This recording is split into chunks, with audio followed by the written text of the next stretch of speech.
Death by 1,000 subscriptions. Unfortunately, we all are feeling this in our wallets every single day.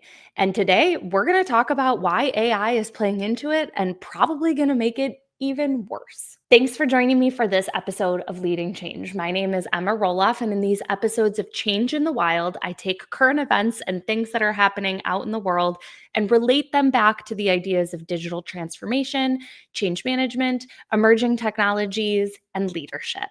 And today we're diving into the subscriptionification of everything. And I don't even know if that's a word, but I'm going to coin it in this episode if it's not. Because as I was prepping for a different episode that I was planning to film today, I hit so many paywalls as I was trying to do my research that I just hit a breaking point, and I decided that this is the conversation that we need to be having today.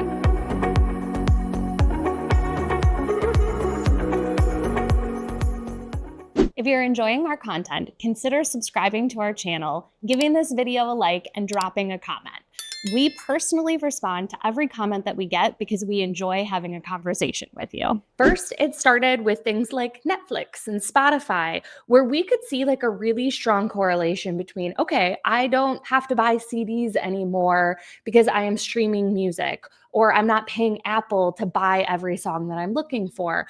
Or on the other side with Netflix, I'm not buying DVDs or I'm not paying for cable.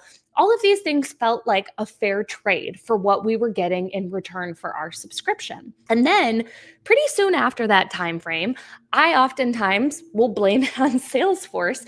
We saw the SaaS movement take the corporate world by storm.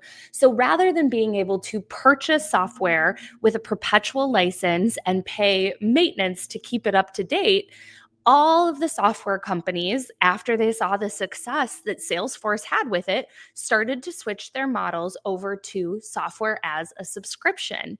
And we started to see companies having to respond to these changes with changes in their accounting practices, thinking through software purchases differently, looking at how they were getting the value of things differently, and also truthfully, the rise of shadow IT in the background of people thinking, well, I can just use this subscription real quick and I don't need to go through IT. These things have had a pretty substantial impact on both our personal lives and what we see in the corporate world when it comes to using technology. But things are about to get even worse with this subscriptionification of everything.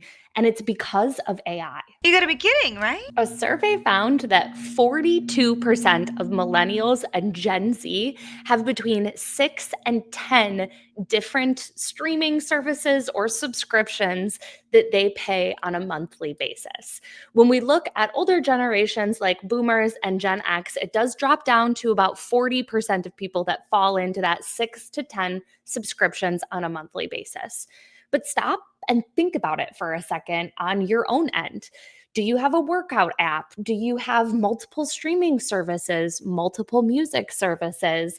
Looking at the different apps that are on your phone, like editing and other types of subscriptions that you pay on a monthly basis. Take a minute and tally how many of those come to mind for you. I certainly fall into that 6 to 10 subscriptions when I look at what I've got for the business and for myself as an individual. It might even be more than that. Comment below how many you have and where you fall into that category, and if you feel like you're starting to get a little bit of subscription fatigue. And if you are, you're not alone. According to MarketWatch, over 40% of people have gone through the process of canceling at least one subscription in the last 12 months because they feel like it is too much. And as we start to see economic squeeze, people might have to start thinking about which of their subscriptions do they really need. As we lean more into the world of AI, we're starting to see a trend where news publications are starting to pop up these paywalls all over the place to make you subscribe to get access to their information and news about what's happening in the world. It's understandable for these publications to want to be able to protect their intellectual property. And we're seeing some of this stuff start to play out in the court system between the Wall Street Journal and OpenAI and other lawsuits that are starting to come about even on the media side between Disney and Midjourney, and whether that these models are able to use this information that these companies have created, these characters that they've created. But as all of that is playing out, we're starting to see more and more websites and news media put up a paywall, which then, in my mind, I start to ask the question of how do we get free access to news and information? The internet has made us all so dependent on that free flow of information. What happens if that goes away? What happens if the amount of sources that you have is dwindled down to whatever is free because you are already subscriptionification into hell from all of the other things that you're trying to get access to? Where do you get your information and who controls that information if it's freely available? Where all of these other platforms are now making you pay a monthly subscription to get access to it. That's only one part of the equation. On the other side of this, we also have the entire conversation of the dependency that we're building on these artificial intelligence models, and oftentimes the subscriptions that are associated with them. There are plenty of people who access Claude or ChatGPT or Gemini through their free options. But there's also a lot of people that have taken the plunge, myself included, to have subscriptions to these different tools. And these subscriptions are not the same as being like, oh, okay, well, I don't use that app, so I'm going to go ahead and delete it. People are starting to build dependencies and workflows and really starting to rely very heavily on these models. And it's not as easy to just say, okay, I don't need that anymore. I'm going to go ahead and cancel that subscription as it might have been with other tools. And a lot of these dependencies are starting to make us change the way that we approach problems or the way that we think through things. And there's new research coming out from groups like MIT that are saying when you start to rely more on things like ChatGPT, you start to get what they're calling metacognitive laziness, where we're not thinking through things the same way that we used to, and we're not deep diving into problems. There's new research emerging that doctors that leverage artificial intelligence are not as effective at diagnosing as they used to be without the use of AI. You gotta be better at your job, buddy. As we become more reliant on these tools, there is more space for these software providers to crank up the cost on the subscription or eliminate the free version so that people are forced into purchasing these subscriptions. And then as we start to rely on them more, it kind of becomes this process of like almost renting out our minds or renting the ability to think. And we no longer own that capability. But me bitching about this stuff on the internet isn't the solution. I single-handedly, as a person, could cancel all of my subscriptions, but that wouldn't change the role that we see them playing in our society today.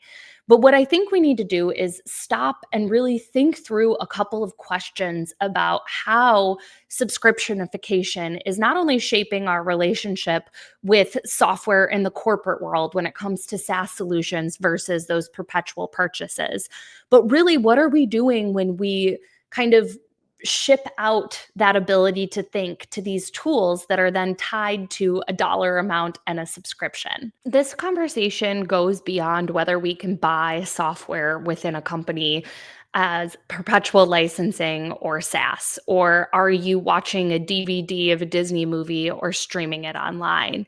And as we become more reliant and dependent on AI, we need to start thinking about whether we're okay paying for everything in our lives.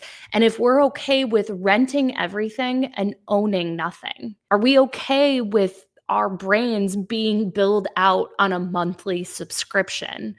Or is now the time for us to start pushing back on some of this, start taking bits and pieces of our cognitive load back, or canceling subscriptions to send the message that maybe we're not into that anymore and we'd like something different in our lives. Me bitching about this on the internet certainly isn't a solution, but I'd love to hear from you. What subscription do you think would be the most difficult to get rid of? Or maybe comment what you're planning to eliminate just as you start to think through that stack of what you got at home, and really thinking through where you might be able to part with a subscription in the ability to pull back ownership of something in your lives. But you can certainly join me in the bitching in the comments and tell me all about the different subscriptions that you have, both corporate or personal, and we'll go from there. I personally respond to all the comments, so throw them down there and let's have a discussion about the subscriptionification of our world. Thanks for joining us for this episode of Leading Change. If you like what you saw, be sure to come back on a weekly basis and subscribe for more expert interviews focused on digital transformation, change management, and emerging technologies.